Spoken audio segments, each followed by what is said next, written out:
Hi, everybody. Thank you so much for joining us this evening. My name is Marci Ober, and I'm the co-founder of the Krazy Girl Project. And along with my 19-year-old daughter, Courtney, we have founded this project together. A little background. So when Courtney was 13, she started having pretty severe challenges with her mental health. And even though I'm a long practicing family therapist with wonderful resources, it was really a nightmare for all of us. And I really can't imagine what it would be like going through this without some understanding or resources about what's helpful, because mental health challenges are really awful. And for anybody that's gone through, I'm sure that you can understand and relate, whether it's yourself or somebody that you love. So when Courtney came out the other side, we decided we needed to write a book together about everything that we've learned and everything that can help people as they're going through these challenges, because being up until all hours of the night scouring the internet for information as to what's helpful is really a terrible thing. So that is the origins of the Krazy Girl Project. And since that point, we've evolved in a lot of different ways. First of all, we're trying to rebrand the concept of crazy, and we say crazy with a K, because we believe we're all a little crazy. We all suffer from something, we all go through something, or we love somebody that does. So it's what we do with our crazy that counts, and that is our tagline. And we're working together to move from crazy to crazy empowered, because it's what we do with our crazy that counts. And so that is the goal and the mission of the Krazy Girl Project. We're wanting to bust mental health stigma with humor and connection, and to provide practical advice and solutions about what can really help get through these challenges and sustain mental wellness for the long term. So in keeping with this goal, we believe that knowledge is power, and therefore we are bringing to you the speaker series. And we're very proud. You get a front row seat here for some in-depth conversations with leading wellness experts, and we're all walking the wellness journey together. So that's what this is about. Just to let you know that we are having an after party immediately after this show with our guest tonight and every night. And I want to show you how to get there. So if you are a member of our private group, you will go to a place that says rooms right here on the screen. And if you push that, you will see after party. And then you can just join, and you will be able to hang out with Dr. Barbarito and myself, and get a little more up close and personal after the show. So really looking forward to having you join us for that. And if you're not a member of the group and you're watching on the public page, you can still have time to join the group. If you, it's a private group, so you do have to request, but our awesome moderator, Fig Alley, will be there granting admission. So you have plenty of time before the show is over to get yourself a ticket for the after party. We are going to give away some swag and have some fun. So looking forward to seeing you for that. So tonight I am so proud to introduce our first speaker, Dr. Ed Barbarito, for our kickoff event. And Dr. Barbarito is just an amazing human being. He's a top-rated board-certified gastroenterologist, and his practice is in Denville, New Jersey. And he has certainly had his own struggles and challenges with health and wellness, and he will share this with us. From these struggles, I think that he is in a position to speak to some of the best practices of traditional and integrative medicine. And he's also an all-around awesome human being, and I'm so pleased to welcome him to the show. So welcome, Dr. Ed Barbarito. Hi, Ed. Thank you. Hi, Marci. How are you? Oh, I'm great. I'm really happy to see you. Thank you for joining us. I'm happy to be here. I want to thank you for inviting me. Thank you. I really appreciate it. It's such a privilege to, I always love speaking with you on any level, but this is really a privilege to be here with you and be part of this project from the very beginning. It's great. Yeah, well, you're going to be part of the project in a lot of ways. We'll talk about more of that as we go, but an integral part of this. So let's get to know you a little bit. Can you tell us a little bit about yourself? Sure. So I grew up in North Jersey. I grew up in Pequannock, kind of close to where I live now. And my father was a teacher in the school that I went to. He was a science teacher, probably my first source of inspiration. I did pretty well in school. I went to Rutgers, so I stayed close to home as well for my undergraduate training in biology.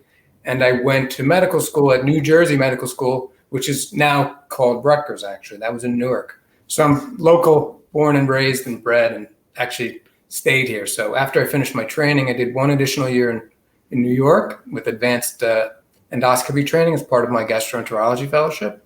I then came back home, relocated where I started in Morris County. So I practice now in Denville, New Jersey, and I'm part of a multi-physician, single specialty gastroenterology practice. And that's how I spend most of my time. But I have a lot of other interests, and my path has been a bit circuitous to finally land where I am now, but I'm happy where I am, and I'm happy to be here most of all. And I do want to say one more thing before we start.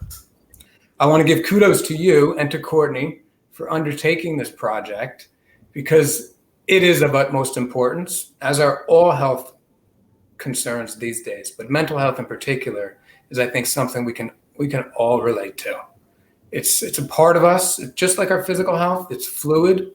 Things are constantly changing. Stigma is a part of this issue as well, and I'm glad that you point that out. And I like the busting of the stigma component to what you're offering, and I also like the point that you maintain that you can use your crazy for good things for yourself, right? If you point your crazy in the right direction, things can work out quite well, actually. And I think I have a couple of personal examples I can share with you of that. Well, thank you for that. Yeah, kudos to you. You're doing something of great importance, and I'm happy to be a part of it again. Thank you for that, Ed. That really means a lot. I appreciate that. Okay. So can you share a little bit about your journey? Sure. So I was a fairly good student in school. I can tell you again, my first source of inspiration was my dad. He was a science teacher, a chemistry teacher in my high school. And though I wasn't the best behaved student, I did pretty well in school. And I chose to go into biology and ultimately medicine in part because of him. So he always fostered curiosity and questioning in my life. And I had a great interest in science in part because of him as well. But also, he had spent 1 year in medical school and unfortunately had to leave, and he never quite finished. So there is one part of that one-upsmanship that I may have, admittedly so. So I chose to continue in his paths, and we all do things for different reasons, in part to make our parents proud. So that was a big part of it as well. So I went to medical school. I chose New Jersey Medical School, but along the way, I became a very, very studious student, and I spent a lot of time in the library working hard. And that was really my interest. My goal was to do well in college, get into medical school and do well in medical school, and become a successful doctor. So one aspect of mental health that kind of helped push me in that direction was a touch of OCD. And I think that most physicians that I work with, certainly the good ones, all have a touch of OCD. Because OCD, your obsessions and compulsions, can be directed and encourage you to do things that are good for you, like study every day, 3 hours a night, go to the library every evening, and work hard to do well at things. Now, it can be distracting, right? And certainly OCD issues can sometimes be quite difficult to manage. So I'm not minimizing their effect in some ways. But that's an example in my life of pointing a problem, a struggle that I had, in the right direction, and to use it to my advantage. So I really credit part of my mental illness for my success. It's just true. Mm-hmm, mm-hmm. So I think for a lot of us, when we bump up against something that's challenging and it's painful, and we have to decide what we're going to do with it, and we go through these struggles, it really does help form us into the people that we are and that we evolve into being along the way. Hopefully if it's a mental illness, challenge, there's adequate treatment, and it doesn't derail us, because it can also be, horrible, as you know, right? But that's true. That's mm-hmm. true. I don't mean to minimize it in any way. Mm-hmm. But mental health is like physical health. And what I do day to day is really deal with physical health issues for my patients. But physical health and mental health are the same. They're both fluid, they're both malleable, and they both constantly change, right? Mm-hmm. Physical health, what happens? You get a cold, you're sick for a week or 2 weeks, and then it goes away. That's akin to some depressive issues and some anxiety issues. They come, they stay, and they go. And then that's something you shared with me a long time ago. And it's something that I go back to every day, because that point, the fluidity, is really a source of hope for a lot of people, especially when you're in the midst of things and you can't really see that. It's important to remember things are always changing, and it's never going to be exactly the way it is today. Yeah, that's really helpful. Because I think that really, especially with depression or anxiety, I think the tendency is that when you're kind of in it, you feel like you've always been in it, you will always stay in it. And kind of sometimes when you come out, it's even hard to imagine what it was like when you were in there. There really is this kind of almost amnesia that I call it. So it's hard to look forward and it's hard to look back, I think. But I think for me, and I'll get to my next challenge, my next health challenge, but I can tell you the hardest part about being sick for me was always feeling that it's never going to get better. And that's most of the times not true. So that's just something you have to hold on to and just hang in there. Yeah. Can you share a little bit about some of your other challenges? I know you've had a very difficult road. Yeah, sure. So after college and just before medical school, I got sick with ulcerative colitis, which is a form of inflammatory bowel disease, which, without getting into the, super details, I can tell you, is an illness where you have abdominal pain, diarrhea and bleeding and weight loss and fatigue and tiredness, difficulty sleeping, difficulty socializing because of the impact of those symptoms, which, if you think about those symptoms, right? Difficulty socializing, difficulty eating, difficulty sleeping. What does that sound like? It sounds a little bit like depression, right? So IBD can go hand in hand with depression. So I became sick just before medical school, which made my studies a bit challenging. And I didn't do quite as well in medical school as I did in college, but I was able to finish. And again, like depression, inflammatory bowel disease is an illness that comes and goes. There's relapses and remissions, and it can be at bay for a long time, and you can be quite sick for a long time. So that's what I experienced through medical school, through my internship and residency and training, and really carried it into my adulthood. Fortunately, again, I always say you have to, things don't happen for a reason.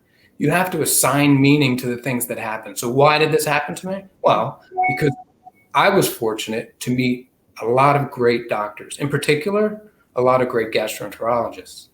And they really, first, got me healthy, but secondly, they really inspired me to not only be a doctor, but become a gastroenterologist to care for people that share the same illness that I had.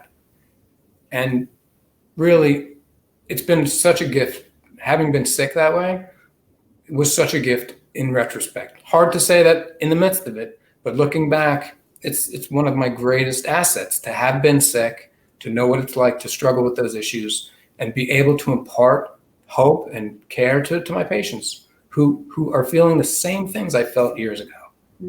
And compassion and understanding and connection is everything in a healing relationship. It's true. It's true. I wanted to ask you, with your understanding of this, from both standpoints, I wonder if you can share with us your thoughts about comorbidity. I do believe I see a lot of people in my practice that are struggling from some mental health issues, and they also have gastro issues. Do you see that go hand in hand? Sure. Yeah, I mean, it's on so many levels, and anecdotally, there's hundreds of examples I could give you, but I see that all the time. A common scenario, for example, irritable bowel syndrome, which is a little bit different than inflammatory bowel disease, but it's much more common, right? Who's subject to get irritable bowel syndrome most commonly? College kids. What are college kids doing? They're adjusting to big changes in their life, right? They're leaving home, they're going away, and they have a lot of work to do and a lot of worry to build a future. So, we see a lot of irritable bowel syndrome present at that time in life. I don't think it's a coincidence. I think that's a clear example of the brain-gut connection, right? That's just one anecdotal example. There's millions though, and I see that all the time. And I also say to my patients all the time, it's a two-way street, right? So if your brain's sick and you're not mentally optimized, you're going to have belly issues. And if you're having belly issues, there's no way that your brain and your mental health can be optimized. It's it's a two-way street. It goes both ways, and you have to address it that way. You have to address it from all angles you can. So what do you prescribe for treatment plan? You know, generally, we're not giving medical advice here, of course, but like in general, what can somebody that has those issues going on together kind of expect, or what should they be thinking for themselves? Sure. I mean, it's very context dependent. So everybody presents with a different story. So it's hard to give general information, except for the fact, I think you go back to the basics. And I've really found that in my career and in my personal life, you know, I trained as an internist and board certified in internal medicine. I trained as a gastroenterologist. I have training in advanced therapeutic biliary endoscopy, which is a very technical procedure that we do. And that's very, very narrow and specialized. But I think at this point in my career, how I can best help my patients is telling them to go back to the basics. And the basics are really what you were taught as a kid, and that's eating right, moving well, sleeping well, and the mental health component of things, which, you know, thinking well. You can describe it in many different ways, and that's a whole another avenue to explore. But those are really the four things you have to focus on. There's a million medicines we can give you. There's 100 procedures I could do for you. But if you don't have a good grasp of the four basic pillars of health, it's a struggle in any direction. And that's hard, and it's empowering at the same time, because the ability to engage in some of these things does lie within us. I don't know that we always know that, or we feel up to the task.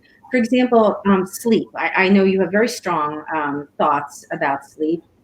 Maybe you can share a little bit about each of these pillars of health, and just basic thoughts that people can take away from today about what they can do for themselves regarding these things. Sure. I do. And the one struggle I do have is deciding which one is the most important and which one should we talk about first. But you mentioned sleep, so we can talk about sleep. Okay. So for me, sleep is of utmost importance. And I think there's many things you can do for sleep. I think the most important thing is having a schedule. And again, it sounds silly, but what'd you do when you had kids? You got to keep them on a schedule. That's the best way that they have a happy day the next day. So sleep, you need to have a good schedule. It has to be the same time every day. You have to have a dark room. You should keep things cool. You shouldn't eat late at night. All those things are simple maneuvers and really simple things that can help. And that doesn't require any medication or sleep aids. Those things can typically get you where you need to be. Okay. And so without sleep, you really can't start the day off on a good foot. So sleep is so important. And there's many examples of sleep being important too, right? We know that if we do the change, the clock change we do in the spring and in the fall, right? We know that when you lose an hour of sleep, there's a higher incidence of morbidity and mortality from heart disease alone. And when you gain an hour of sleep, there's a significant reduction of death by heart disease. I had no idea. That is my something. Simple example, right? So you just take that to heart and say, wow, sleep is really that important. It is. So those are some simple tricks. I mean, there's a million other things you can try, and sometimes you do have to use sleep aids. And you know, you start with simple stuff first, but it's patterns of behavior that really correct you. And so sleep, and what was the next one? Maybe you can go through all four and just give. I mean, you could jump to exercise, right, and moving, some form of activity, and all four of these things are connected, right? So you can't have a good night's sleep without being active during the day prior. So exercise can mean a lot of different things for a lot of different people, and it depends on your interests, it depends on your age, it depends on your fitness, and so you have to be safe. That's the first prime concern, but you have to move, and you have to move all day, and you have to move every day, and you have to do that throughout your life in order to stay flexible and able to balance. And so when you're 80 years old, you're able to bend down and pick up your grandkids, right? So those are long-term goals, and that requires constant attention as well. Yeah. And I do want to say that I do notice in my practice so much that movement, whatever kind of movement that is, it's such a regulator that it lifts, you know, the kind of pull that a depression can kind of impose, and it kind of levels out some of the agitation that can come with anxiety. So I think it's so powerful. Well, sure. It's a coping mechanism in and of itself to treat many illnesses, I think, especially mental health issues, you know. Yeah. Okay. So I know we're doing a quickie on this, but so food was the next one. So food and nutrition, right? So that's a big one. And that's a real hot topic. And people can get hot when they talk about it because it's really, everybody has an opinion. I don't think there's a right answer to that question for everybody. And I think there's probably truth in a lot of the arguments. Some people may say, meat is fine or meat is bad, vegetarian versus vegan, keto diets. I mean, there's a million, fasting, right? So I've tried a lot of them. I've studied a lot of them. And what I've come away from it all is the belief that there's not one size fits all. It's so dependent upon the particular issues that you're addressing, the particular patient or person's struggles are. But it's also, that kind of segues into that whole brain-gut connection, right? So we talk about that a lot. And people talk about the microbiome, right? And that's a hot topic these days. Everybody talks about the microbiome, which is the organisms that live within your digestive tract. That's your gut microbiome, right? And that's bacteria and viruses and parasites and yeast. And that's constantly changing too. And I believe that's a constant source of symptoms in certain patients, as well as health in other patients.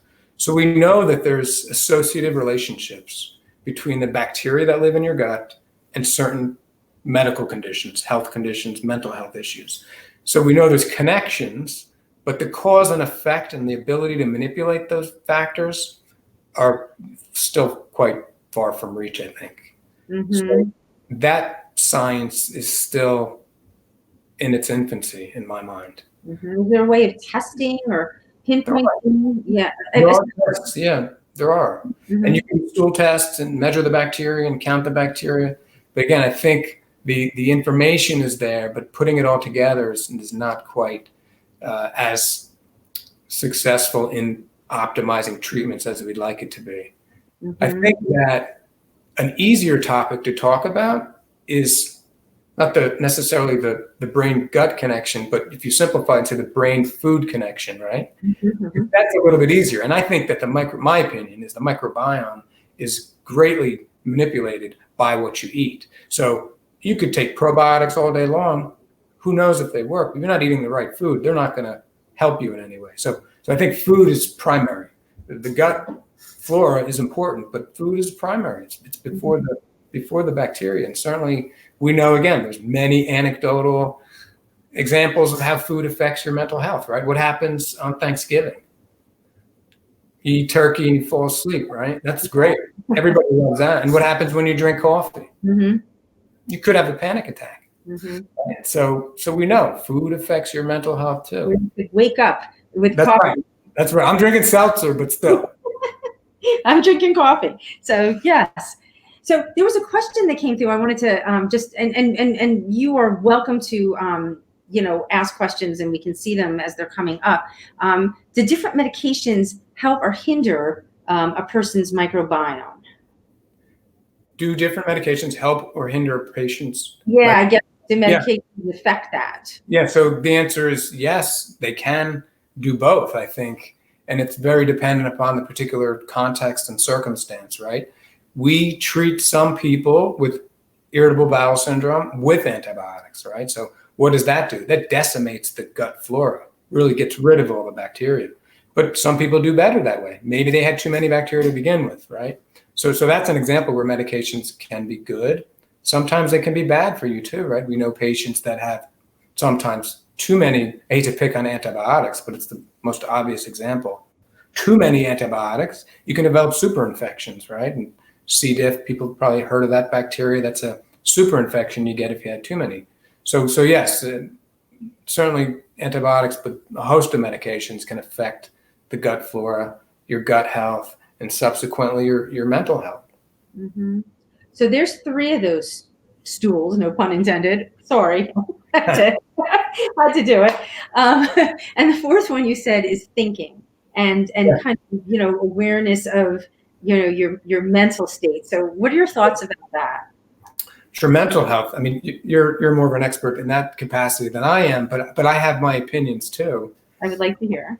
So my opinions, I think I have derived from my readings and my speaking with patients and other doctors and podcasts and TED Talks. But most important sources of information, and for me, a great structure to follow was, I first saw it in a TED Talk. It was described and written about by an author, journalist, Emily Smith.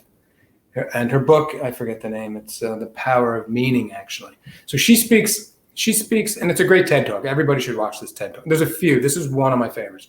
So she speaks about how in her study of the search for happiness, she found that most people are more successful if they search for meaning rather than happiness.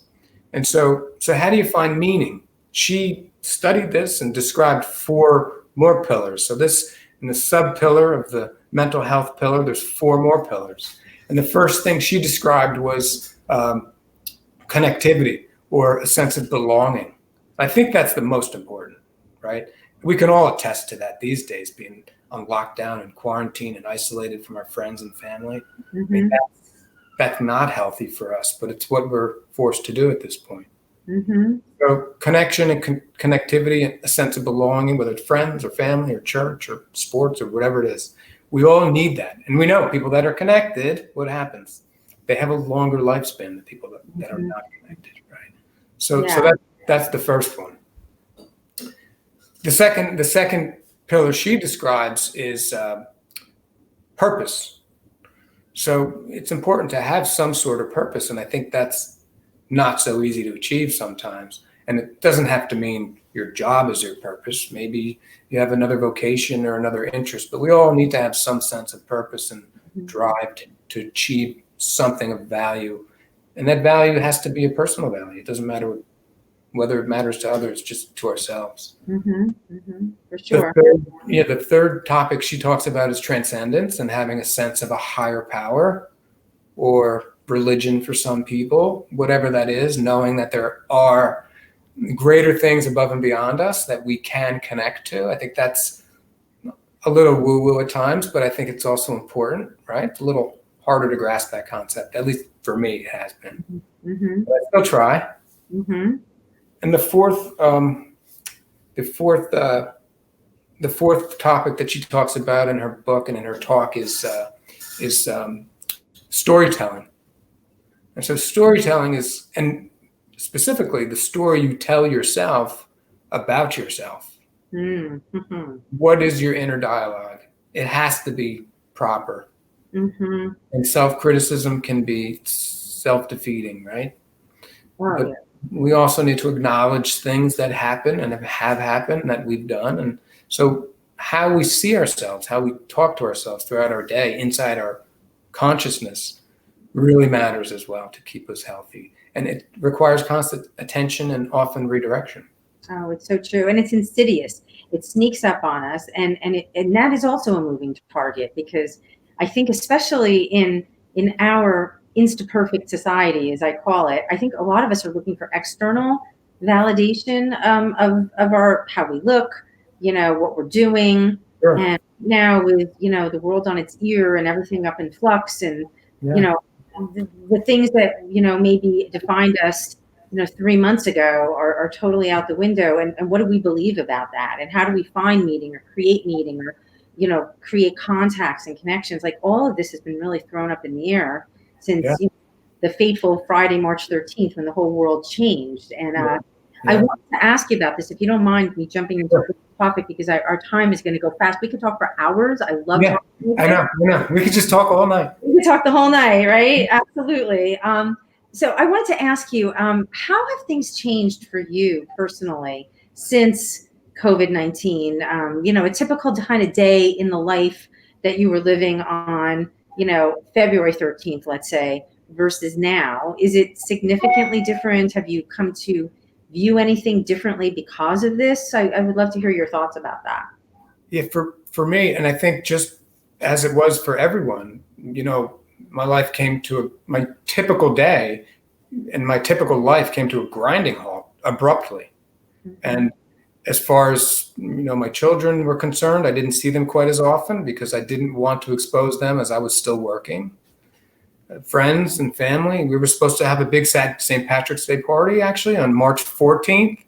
And we had tons of beer and food and everything green. It was going to be great. And I called it off that Friday Friday night. So, and I had like, dozens of pounds of corned beef to eat while in quarantine, which I'm still eating actually. But You probably help, right? yeah, so we'll do the St. Patrick's Day party in July or August. Mm-hmm. But so things came to a grinding halt for me, and from a work perspective, things drastically changed. We had very little work initially. I work in an outpatient practice, so most of the stuff we do is in the office, and we do elective procedures like screening, colonoscopy. That wasn't happening. Our surgical center was shut down. People wouldn't come to the office. We didn't want to see people in the office. So our staff was diminished and our patients were few in number. We were busy in the hospital still because of the surge in COVID patients and the subsequent problems from that. But it was a different thing. So I was forced into an uncomfortable position, just like everybody else. And I chose to kind of fall back on what I would tell my patients or my friends or my family to do, is to go back to the basics. So I became really strict with my sleep schedule. I became really strict with my workout schedule. Couldn't go to retro fitness, but still I was able to put something together at home, run with my daughter, and able to do things outside of the gym. And I was very strict with my eating habits. I think it was really important for me personally to go back to those basic things and be strict about them in order to stay able to cope with the pressures of a different life. Wow. Is there anything that when things start to open up and move back that you're going to want to incorporate differently into your life? Like for me, I can say I will go back in the office, maybe a day or two a week, but I don't want to. There's a lot of things I don't want to go back to be honest. Have you been doing the same things like telehealth and telemedicine? Yeah, to be very honest, I call it my office on my ass. I've been in my office on my ass since 2014, and I've done everything the opposite of you. I've overeaten, exercised. I think 15 is certainly a real thing for me. It is real. No, it is real. Let myself back into some kind of like form of more discipline, but sure. I don't know. I kind of like a slower pace. I kind of like not being on the road. I miss seeing people, but yeah, I think it would be really, for me, I think it would be great if I could just take some pieces and kind of intentionally weave them into, a more mindful, intentional life going forward. That's what I would like to do. I feel the same way. And with a lightened schedule, I was forced to fill that time with things. And you can't sleep all day, and you can't, work out all day. So I was able to meditate a lot more than normal. And I was able to squeeze those meditations into times before I would normally be in the office or after, before I come home. So I'm a little worried that time is going to go away, to be honest. Well, I'm going to say this to you. So every morning at 7:00, Beryl Bender Birch, who will be featured as our guest on July 24th, she's a yoga icon. She's the originator of power yoga, and cool. She's a morning meditation live Facebook every morning. And I actually either Fig, my moderator, or I usually do a watch party every morning, and people can get on there and meditate with Beryl. But she is just What time is that? It's 7 to 7:30. I mean, I've traveled to Cuba with her. I've really gone far and wide to spend time with her. And now she comes to it's my bed. I turn it on and I'm like still laying in bed. But to meditate is amazing. And what do you do for meditation? I know we're jumping around a little bit, but I'd love to hear a little bit about your meditation practice or what you find helpful with that. Yeah. So I have two types of meditation. The first one I used to do was just a focused meditation. And it's really focusing on 3 objects, 3 sounds, three sensations for certain periods of time. So it's a very targeted, focused meditation, which helps me relax. But I've really more of late have used an app on my phone. There's many different apps you can use, but my favorite is Waking Up, the Sam Harris app. So it's 10-minute meditation, which is like perfect for me. Like I'm always on the go. So 10 minutes, I could do 10 minutes. Sam Harris, that's his name. The app is called Waking Up, and he's a philosopher, and he has a podcast really that's interesting as well. But his meditation app it's such an easy cheat for someone who really never thought he'd meditate. For me, it's the simplest thing. He really breaks it down. So it's a 10-minute thing on my phone. I do it, I park my car in the hospital parking lot, and I take 10 minutes before I walk in. Wow. Then I put my mask on and my gear, and then I go inside. That's amazing. So what does it do for you? What has meditation done in your life, and what do you find that it continues to do for you that you make time for it like that? It's funny because he spoke about that in the last meditation this week. He discussed how there's a difference between the state and the trait achievements that you might get from meditation, right? And so people think that by meditating, you're going to enter into a certain conscious state that feels good and you're relaxed and you feel great, and then you're done, right? But that's 10 minutes. If I'm doing a 10-minute meditation, that's not worth much, right? To feel good for 10 minutes. So what's more important is how the meditation can change your traits. And so you carry that effect through the next 23 hours and 50 minutes of your day. And that's really the challenge of it, is breaking through the day and remembering those 10 minutes that you took part of and trying to, reach for that same conscious state that you had prior earlier in the day. And that's the trait you want. And so that's what I'm searching for. It'll be a lifelong search, but I'm happy to do it. And the more you practice, the more you are reminded, the more it's like a touchstone, the more easily accessible reaching for that state is, regardless of what's happening in your life. It's true. And it's another crutch that you use when you need to, but more importantly, all the time through your day when you don't need to. I love that. Yeah. I'm looking to see if there are any, there's a lot actually of questions. I think I'm going to boil it down to maybe this last one that I'm going to ask you, because Sure. there's a lot. I guess people can ask you in the after party because people are having specific questions. Okay. Any messages of hope that you would like to leave people that may be struggling or having a hard time with their gut or with their mental status, or just feeling okay during such unsettled times? Anything you can share in that realm? Sure. I mean, a couple things, right? I think we touched on it early in describing my illness of inflammatory bowel disease being a relapsing and remitting condition, in describing depression and being a relapsing and remitting condition. I think that fluidity of illness and the constant evolving and changing of mental health in particular is something you need to try to remember, because there is an ounce of hope in there, because it's not always going to be as bad as it is right now. Mm-hmm. And it is always changing. And you may need to help direct it and help change it, but it's not always going to be the same. Things are constantly evolving. And I think you could look at that in many ways, but if you look at it with a perspective of, if it's bad now, I know it's going to change, which means it will be good after this. Mm-hmm. So there's hope in that process and that fluidity of our conscious mental health. Yeah. And that even calls us to action, to even be more mindful when times are good, because this too shall pass. And sure. Right. Feeling, the tendency, I think, is to kind of maybe gloss over, skip over, but I think what you're saying is really taste and savor and experience those good times as well, because that too is a fluid process. Right. And that's, I mean, you summed up the word gratitude in that beautiful statement. That's gratitude. And you have to consciously acknowledge gratitude for the little things that happen through the day too, mm-hmm. as they come and go.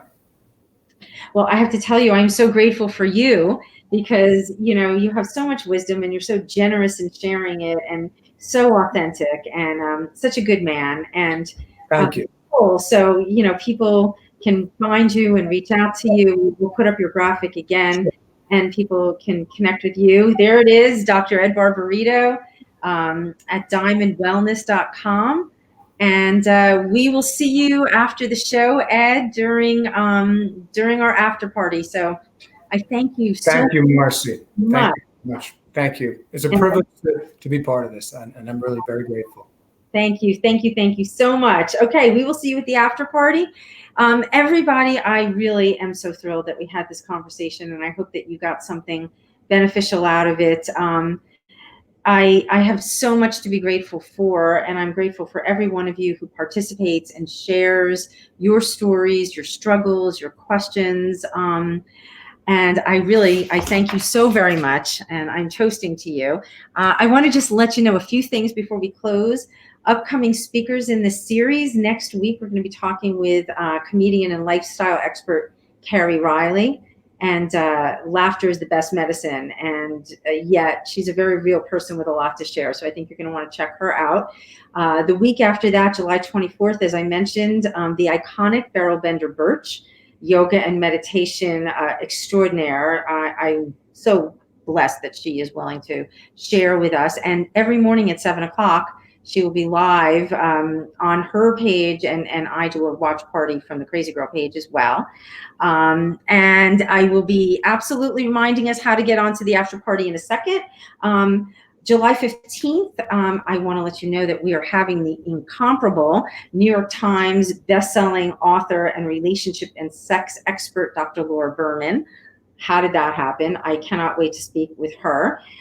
So we're so lucky to have these conversations and be able to broaden our knowledge base, because we're all a little crazy. It's what we do with our crazy that counts. I want to give a few shout outs and just mentions of gratitude. First of all, I am grateful to Courtney and all that I've learned by being her mother and walking the mental health journey with her, and all Krazy girls everywhere, and parents. And you don't have to be a girl to be a crazy girl. Anybody can be a crazy girl. I want to thank Sheila and Dina from Saya Media Productions, who have put together this absolutely beautiful production. I would like to thank Fig Alley, who is the moderator of our group and my right-hand person. And I call her with every little ache and pain of my soul, and she's always there for me, and I'm so grateful. Monica Wagner made our beautiful graphics. I thank you, Monica. Danielle Roast, you are our social media expert and support person. And again, all of you. I want to let you know one more time how to get to the after party. So on the group, you're going to go over to rooms, and if you hit rooms, you will see after party, and you can hit join there, and we will be giving away some swag. We are going to be having some fun. And so I want to thank you all for joining us this evening, and I will look forward to seeing you all soon. Mwah! Be well.